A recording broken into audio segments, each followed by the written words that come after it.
আসসালামু আলাইকুম রহমতুল্লাহি ওয়া বারাকাতুহু। সম্মানিত দর্শক, আল্লাহ তাআলা মানুষকে জীবিকা প্রদানের, রিজিক প্রদানের দায়িত্ব নিয়েছেন। তো আল্লাহ রাব্বুল আলামিন তার এই দায়িত্ব থেকে, তার এই প্রতিশ্রুতি থেকে সমস্ত মানুষকেই জীবিকা বা রিজিক প্রদান করে থাকেন। তবে সমস্ত মানুষকে আল্লাহ তাআলা একই পদ্ধতিতে, একই পন্থায়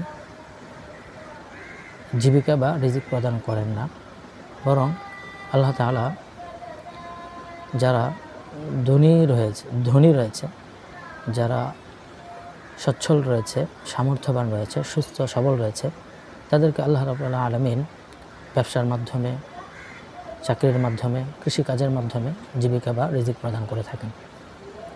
আর যারা অভাবী রয়েছে, দরিদ্র রয়েছে, দুর্বল রয়েছে, অসহায় রয়েছে, তাদেরকে আল্লাহ তাআলা যাকাতের মাধ্যমে, সদকায়ে ফিতরের মাধ্যমে, ফিদিয়া বা কাফারার মাধ্যমে রিজিক বা জীবিকা প্রদান করে থাকেন।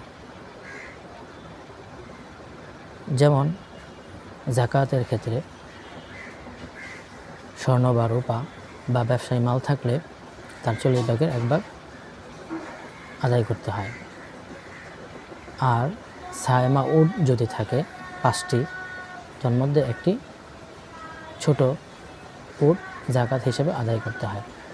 40টি সায়মা ছাগল থাকলে একটি ছাগল যাকাত হিসেবে আদায় করতে হয়। সদকায়ে ফিতরের ক্ষেত্রে খাবার যেমন গমের আটা, গমের ছাতু, জব, কিশমিশ, খেজুর ইত্যাদি এগুলো আদায় করতে হয়। আর ফিদিয়া বা কাফারার ক্ষেত্রে কাপড় বা খাবার ইত্যাদি আদায় করতে হয়।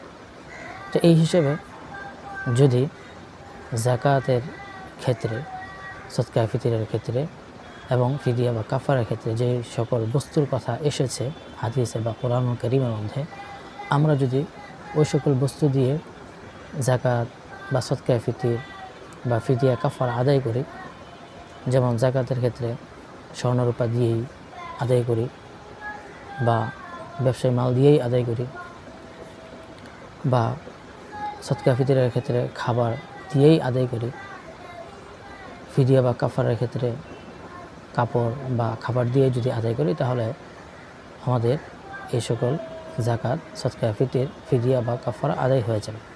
অথবা এগুলো না দিয়ে, এগুলোর মূল্য দিয়ে যদি আমি অন্য কোনো বস্তু যেমন কাপড় বা খাবার বা অন্য কোনো কিছু আমি কিনে গরিবদেরকে আদায় করি, তাহলেও আদায় হয়ে যাবে, কোনো অসুবিধা হবে না।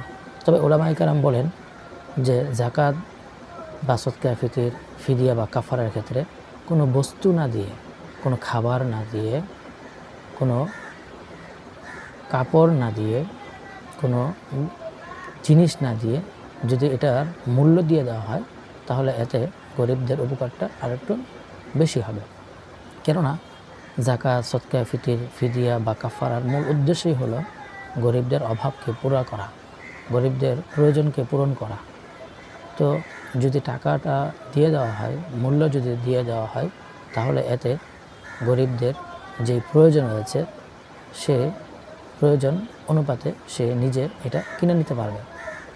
কিন্তু আমি যদি টাকা না দিয়ে যাকাতের কাপড় বা সদকায়ে ফিতরের খাবার বা ফিদিয়ার ক্ষেত্রে খাবার বা কাপড় দিই, তাহলে হতে পারে তার কাপড়ের প্রয়োজন ছিল না, তার প্রয়োজন ছিল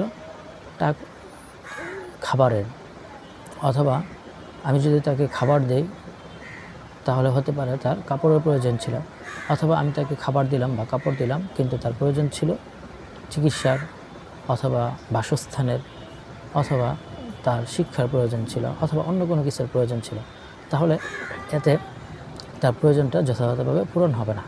এজন্য যদি আমি যাকাত, সদকায়ে ফিতর, ফিদিয়া বা কাফারার ক্ষেত্রে কোনো বস্তু, জিনিস, কাপড়, খাবার ইত্যাদি না দিয়ে এটার মূল্য দিয়ে দিই, তাহলে গরিব বা অসহায় ব্যক্তি তার যে প্রয়োজন রয়েছে, সেই প্রয়োজন যথাযথভাবে সে নিজের থেকে এটা পূরণ করতে পারবে এবং তার জন্য এটা সহায়ক হবে এবং সহজ হবে এবং তার জন্য উপকার হবে। তবে হ্যাঁ, যদি কোনো ব্যক্তিকে জিজ্ঞেস করা হয় যে আপনার কি প্রয়োজন, আর সে যদি স্পেসিফিক কোনো জিনিসের কথা বলে যে আমার কাপড়ের প্রয়োজন, অথবা আমার খাবারের প্রয়োজন, অথবা আমার বাসস্থানের প্রয়োজন, অথবা আমার চিকিৎসার প্রয়োজন, বা আমার অমুক জিনিসের প্রয়োজন, এভাবে যদি স্পেসিফিক কোনো বস্তুর কথা সে বলে আর এটা যদি তাকে দেওয়া হয়, কিনে দেওয়া হয়, তাহলে এটাও হতে পারে, এটাও উত্তম হতে পারে। তো আল্লাহ রাব্বুল আলামিন আমাদের সবাইকে সঠিকভাবে বুঝে শুনে সঠিকভাবে আমল করার তৌফিক দান করুক। আসসালামু আলাইকুম ওয়া রাহমাতুল্লাহি ওয়া বারাকাতুহু।